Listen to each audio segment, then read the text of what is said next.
12 मार्च 1993 शरद पवार महाराष्ट्र सचिवालय की 6वीं मंजिल पर सीएम ऑफिस में बैठे थे। अचानक तेज धमाके की आवाज हुई। पवार दौड़कर खिड़की के पास पहुंचे। देखा सामने नरीमन पॉइंट के करीब एयर इंडिया बिल्डिंग के पास भयंकर धुआं उठ रहा है। कुछ मिनट पहले ही उन्हें बॉम्बे स्टॉक एक्सचेंज में धमाके की सूचना मिल चुकी थी। मुख्यमंत्री शरद पवार को समझते देर नहीं लगी कि नरीमन पॉइंट पर भी बॉम्ब ब्लास्ट हुआ है। क्योंकि नरीमन पॉइंट सीएम ऑफिस से सबसे करीब था, इसलिए पवार ने फौरन वहां जाने का फैसला लिया।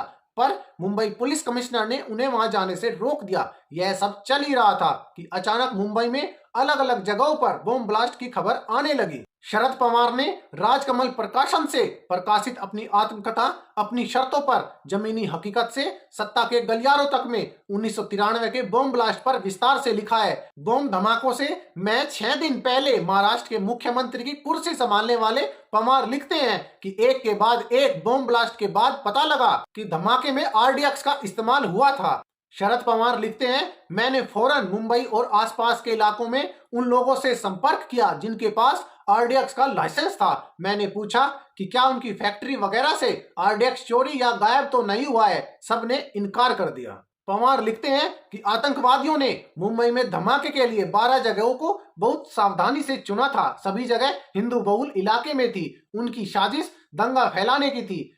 मैं बिना कोई देर किए फौरन दूरदर्शन कार्यालय की तरफ भागा। वहां सीधे महाराष्ट्र की जनता को संबोधित करते हुए शांति बनाए रखने और अफवाह न फैलाने की अपील की।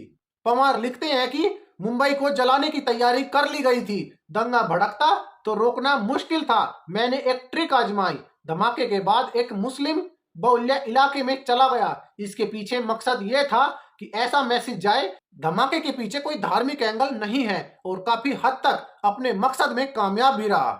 शरद पवार लिखते हैं कि मुंबई पुलिस छापेमारी करने लगी। जांच में पता लगा कि बम धमाकों के पीछे दाऊद इब्राहिम का हाथ था। यह भी पता लगा कि सीमा पार से समुद्र मार्ग के जरिए आरडीएक्स और हथियार लाए गए थे। जहां हथियार रखे गए थे उनमें से एक जगह संजय दत्त का गैराज भी था। पता लगा कि वहां एक बंदूक को गलाने का प्रयास हुआ था। मुंबई बॉम्ब ब्लास्ट में संजय दत्त का नाम आने पर सब हैरान रह गए। उन दिनों सुनील दत्त और नरगिस का बड़ा नाम था। सुनील दत्त तो मुंबई से कांग्रेस के सांसद भी थे। पवार लिखते हैं कि सुनील दत्त की प्रतिष्ठा को देखते हुए मैंने उन्हें अपने कार्यालय में मिलने बुलाया और पुलिस की जांच की जानकारी दी। सुनील दत्त ने मुझे कहा कि यदि मेरा बेटा राष्ट्र विरोधी गतिविधियों में लिप्त है तो मैं कानूनी काम में बाधा नहीं डालूंगा।